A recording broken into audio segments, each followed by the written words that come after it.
ઇતિહાસના પાને એક દિવ્ય અને ગૌરવભર્યો અધ્યાય ઉમેરાયો છે.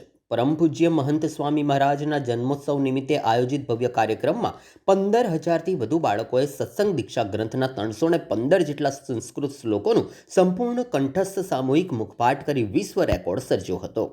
આ ઐતિહાસિક પ્રસંગે ગુજરાતના મુખ્યમંત્રી ભૂપેન્દ્ર પટેલ, મધ્યપ્રદેશના મુખ્યમંત્રી મોહન યાદવ સહિત અનેક પ્રતિષ્ઠિત NRI મહેમાનો ઉપસ્થિત રહ્યા હતા. આ કાર્યક્રમમાં ગિનિસ વર્લ્ડ રેકોર્ડની ટીમ ઇંગ્લેન્ડથી આવી હતી અને અધિકારીઓ દ્વારા આ સિદ્ધિને સત્તાવાર માન્યતા આપી બાળકોને સન્માનિત કરાયા.